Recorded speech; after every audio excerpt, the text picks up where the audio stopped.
আপনারা নেইমারকে নিয়ে আসলে কোনো গুজব ছড়ায়েন না। আমরা কিন্তু দেখেছি আর কিছুদিন আগে আসলে এরকম একটা নিউজ বের হয়েছে যে আনচেলত্তির পরিকল্পনায় নেইমার নাই, মানে 2026 বিশ্বকাপ হচ্ছে নেইমার ব্রাজিলের হয়ে খেলবেন না। তো এরকম অনেক আমরা নিউজ দেখতেছি যে নেইমার হচ্ছে ইন্টার মায়ামিতে যাইতেছে, নেইমার চেলসি চাইতেছে, বাট নেইমারকে নিয়ে হচ্ছে অনেক মানে যেই ভুয়া নিউজগুলো এখন আমরা সোশ্যাল মিডিয়া দেখছি।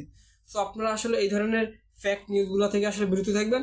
এবং আজকে হচ্ছে কার্লো আনচেলত্তি হচ্ছে নেইমারকে নিয়ে কিছু কথা বলেছে একটা ইন্টারভিউতে। সো তিনি আসলে কি বলেছেন, কার্লো আনচেলত্তির পরিকল্পনায় নেইমার কতটুকু রয়েছে, ওই বিষয়টা হচ্ছে আমরা আজকে জানার চেষ্টা করবো যে আনচেলত্তি আজকে হচ্ছে তার ইন্টারভিউতে আসলে নেইমারকে নিয়ে কি বলেছেন।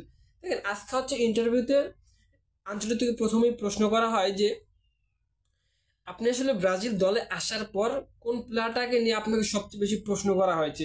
তো আনচেলত্তি মানে প্রশ্নটা শোনার পর একটু হাসি দিয়ে এবং হাসি দেওয়ার পর বলছে যে অবভিয়াসলি সেটা নেইমার জুনিয়র। আমি ব্রাজিলে আসার পর নেইমারকে নিয়ে হচ্ছে আমাকে সবচেয়ে বেশি প্রশ্ন করা হয়েছে, নেইমার কেন দলে নাই বা বিভিন্ন বিষয় নিয়ে নেইমারকে নিয়ে হচ্ছে তাকে সবচেয়ে বেশি প্রশ্ন করা হয়। এবং এই প্রশ্নটা এই জন্যই আমাকে করা হয় কারণ হচ্ছে নেইমার হচ্ছে ব্রাজিলের একজন কিংবদন্তি প্লেয়ার। তো সেজন্য যে কোচিং স্টাফ থেকে শুরু করে সাংবাদিক সমর্থক যারা রয়েছে প্রত্যেকেই হচ্ছে নেইমারকে নিয়ে আসলেই আনচেলত্তিকে সবচেয়ে বেশি প্রশ্ন করেছে ব্রাজিল দলে আসার পর। তারপর আসলে নেইমারকে মানে আরেকটা প্রশ্ন করা হয় যে নেইমার আসলে এখন কোন পজিশনে খেলতে পারে, নেইমার যদি জাতীয় দলে আসে তাকে আসলে আনচেলত্তি কোন পজিশনে খেলাবেন। এবং আনচেলত্তি এই প্রশ্নের জবাবে বলে যে নেইমার জুনিয়র জাতীয় দলে আসার পর তাকে যদি একটা উইঙ্গার পজিশনে দেওয়া হয় তাহলে ওইখানে হচ্ছে নেইমারের উপর অনেকটাই চাপ পড়বে। কারণ একজন উইঙ্গার শুধু যে গোল করবে এরকম না, তাকে আসলে রক্ষণের দিকটাও খেয়াল রাখতে হয় যে কোনো একটা প্লেয়ার যখন কাউন্টার অ্যাটাকে আসবে বা যে কোনো অ্যাটাকে আসুক না কেন ওই প্লেয়ারটাকে তার ট্যাকেল দিতেই হবে। তো একজন উইঙ্গার হলো তাকে হচ্ছে একজন আনচেলত্তি চাইতে আছে নেইমারকে একজন সেন্ট্রাল ফরওয়ার্ড হিসেবে খেলাইতে। এবং এই জন্যই কারণ একজন সেন্ট্রাল যে ফরওয়ার্ড লাইনে থাকলে ওইখানে হচ্ছে নেইমারের উপর চাপটা একটু কম থাকবে। নাম্বার 9 পজিশন যেটাকে আমরা বলে থাকি, ওই নাম্বার 9 পজিশনে যদি নেইমার খেলে থাকে তাহলে তার মানে তার উপর চাপটা একটু কম আসবে। এবং নেইমার হচ্ছে যেই ধরনের ফুটবলটা আসলে খেলে, সাম্বা ফুটবল যেটাকে আমরা বলে থাকি, স্কিলফুল। আসলে নেইমারের মতো ফুটবলার অন্যান্য আপনি মেসি রোনালদো খেলা দেখতে পারেন, বাট নেইমারের তাদের খেলার থেকে নেইমারের খেলার স্টাইলটা অনেকটাই ভিন্ন। কারণ নেইমারের পায়ে হচ্ছে অনেক টাইম নিয়ে বল রাখে, নেইমার হচ্ছে তার পায়ে তার বিভিন্ন স্কিল দেখায়। সো নেইমার আসলে এই জন্য ইনজুরিতে পড়ে। নেইমার ইনজুরি পড়ার একটাই কারণ তার যে ওই সাম্বা যে ফুটবল যে স্কিলগুলোর কারণে। কারণ অনেক নেইমারকে অনেক যারা প্লেয়ার রয়েছে ডিফেন্স প্লেয়ার রয়েছে তারা হচ্ছে নেইমারকে এই ধরনের ট্যাকেলগুলো দিতে পারে না। এগুলো দেখলে হচ্ছে তাদের ভালো হয়, কারণ এই ধরনের স্কিল তারা আসলে পায় না। সো এই জন্য হচ্ছে তারা আসলে নেইমারকে ট্যাকেল করে, সেই কারণে হচ্ছে নেইমার আসলে বেশিরভাগ সময় আসলে ইনজুরিতে পড়েছে। এটা হচ্ছে নেইমারের মেন ইনজুরি কথা। এবং আনচেলত্তি হচ্ছে নেইমারের এই বিষয়টার দিকে খেয়াল রেখেছে, যদি নেইমারকে মানে একেবারে একজন উইঙ্গার হিসেবে খেলানো হয় তাহলে ওইখানে নেইমারকে হচ্ছে মানে একটু ডিফেন্সও করতে হবে। কারণ যখন আপনার অপোনেন্ট প্লেয়ার যদি অ্যাটাকে আসে তো তাকে আটকানোর চেষ্টা করতে হবে, কিন্তু যে তাহলে হচ্ছে নেইমারের উপর চাপটা বেশি আসবে। এখন আমরা যারা ব্রাজিল ফ্যান রয়েছি তারাও চাই যে আসলে নেইমার শুধু মাঠে থাকলেই হবে, নেইমার একজন নেতা, সে একজন লিডার, সে মাঠে থাকুক। এবং আনচেলত্তি ওইটাই চাইতেছি।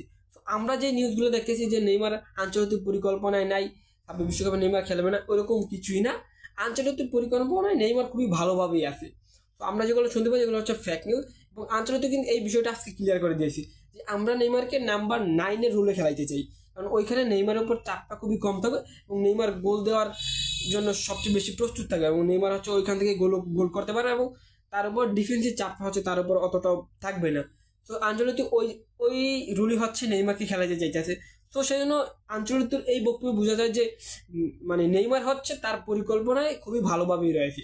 হচ্ছে আর একটা যেই ফেক নিউজ বাড়ে সেটা হচ্ছে নেইমার নাকি কার্ডজনিত কারণে হচ্ছে গতকাল আসলে সান্তোসের হয়ে ম্যাচটা খেলতে পারে না। তো ওইখানে হচ্ছে মূল সমস্যা হচ্ছে ওইটা হচ্ছে ঘাসের মার ছিল। তো সেই জন্য হচ্ছে সান্তোসের প্রেসিডেন্ট বা সান্তোস যে টিম ম্যানেজমেন্ট তারা হচ্ছে নেইমারকে নিয়ে কোনো রিস্ক নিতে চায় না যে নেইমার ওই ঘাসের মাঠে খেলে কোনো ইনজুরিতে পড়ে যাক। তো এই জন্য হচ্ছে নেইমার গতকাল আসলে পালমেরাসের বিপক্ষে সান্তোসের হয়ে ম্যাচটা খেলে নেই। এবং আরও যেই আমরা কিছু নিউজ দেখতে পাচ্ছি সেটা হচ্ছে ইন্টার মায়ামিতে নাকি নেইমার জুনিয়র মানে সাইন করতে যাচ্ছে, তারপরে চেলসিতে নাকি নেইমার জন্য আসছে। সো এরকম নিউজ শুনতে পাই, বাট এগুলো হচ্ছে একেবারে ফেক নিউজ। মানে মনে হয় না নেইমার 2026 বিশ্বকাপের আগে ইউরোপে ব্যাক করতেছে, কারণ ইউরোপে ব্যাক করলে সে আসলে সান্তোসের মতো এই ধরনের অ্যাডভান্টেজটা পাবে না। অ্যাডভান্টেজ হচ্ছে এই জন্যই, কারণ এই যে গতকাল সান্তোসের হয় নেইমার মাঠে খেলে নেই, যদি আপনি অন্য কোনো একটা ক্লাবে যান ওইখানে নেইমারের উপর চাপটা সবচেয়ে বেশি দেয়, কারণ একজন নাম্বার 10 প্লেয়ার, একজন তারকা প্লেয়ার। কিন্তু সান্তোস হচ্ছে নেইমারকে ওই চাপটা দিতেছে না, কারণ যেহেতু ব্রাজিলের ক্লাব সান্তোস, তারা চাইছে যে নেইমার যে 2026 বিশ্বকাপে ফিট থাকে, ক্লাবে 2-4টা ম্যাচ না খেলতে পারে তাদের কোনো সমস্যা নেই, বাট সেই জন্য 2026 বিশ্বকাপে ফিট থাকে। সেই জন্য হচ্ছে সান্তোসের টিম ম্যানেজমেন্ট নেইমারকে হচ্ছে অনেকটা ম্যাচ হচ্ছে রাখতেছে না, যেগুলোতে আসলে গাছের মাঠ। সো নেইমার ইনজুরি পড়ার সম্ভাবনা রয়েছে, ওই দিকটা বিবেচনা করে তারা হচ্ছে নেইমারকে বিভিন্ন ম্যাচে রাখতেছে না, এবং 10 তারিখে হচ্ছে নেইমার মাঠে নামে সান্তোসের হয়ে। সো আমরা যে জিনিসগুলো দেখতে পাচ্ছি যে নেইমার ইউরোপে ব্যাক করতেছে, নেইমার আন্তর্জাতিক পরিকল্পনায় নাই।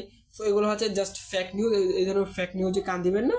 সো নেইমার 2026 বিশ্বকাপে আঞ্চলিক পরিকল্পনা খুবই ভালোভাবেই আছে, এবং সেই বিষয়টা আসলে আঞ্চলিক আজকে ক্লিয়ার করে দিয়েছি।